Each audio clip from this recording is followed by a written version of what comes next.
Last year, the average annual cost of a public four-year university hit almost $11,000 for in-state students. It jumps to about $28,000 if you're out of state. North Carolina Republican Virginia Fox says it's out of control. I want to preserve in this country the opportunity for people to get a good education and work hard and succeed. Fox's College Cost Reduction Act aims to lower costs by shifting some of the student debt to the institutions.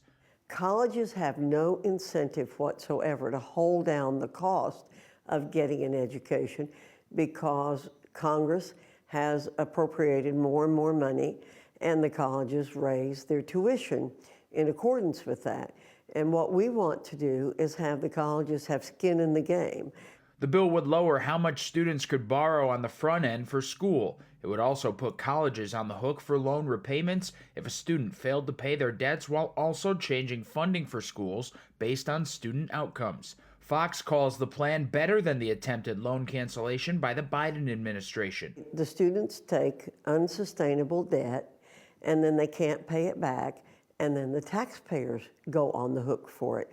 And under the Biden administration, they're accelerating that process by trying to transfer the debt that students have accrued themselves to the taxpayers.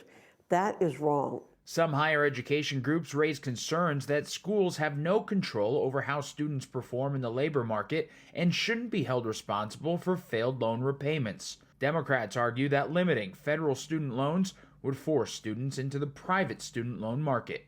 But on balance, the havoc that this bill would wreak in our higher education system and the pain it would inflict on students and families far outweigh any minor improvements the bill may make.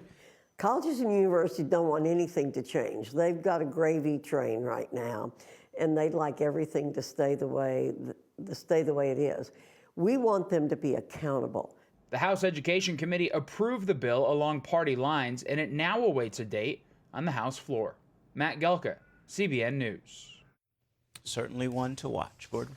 It is one to watch, and it's one to watch for a variety of reasons because it really will affect the private universities and colleges in the United States of America. If you know admitting a student is going to potentially put you on the hook to repay their loans, well, then you're not going to admit them. And suddenly you have universities, colleges, having credit departments to analyze the credit history of incoming students and their families and their ability to repay that loan. In my view, that should properly be on financial institutions. They're geared for that. They have that history. They know that business, and they're the ones making the loan. The problem here is the federal government has guaranteed the student loan, and that's what put the taxpayers on the hook. If you switch that to the educational institution, you're going to have unintended consequences. And here's one of the biggest ones. You're going to essentially stop liberal education in America.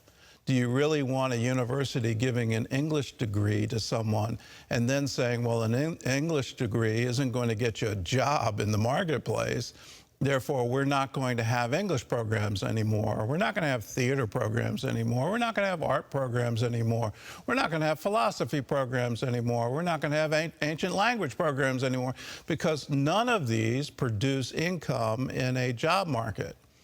That is a mistake, and it shouldn't happen. The risk for paying the loan should be on the lender, not on the institution, and I would say not on the federal government.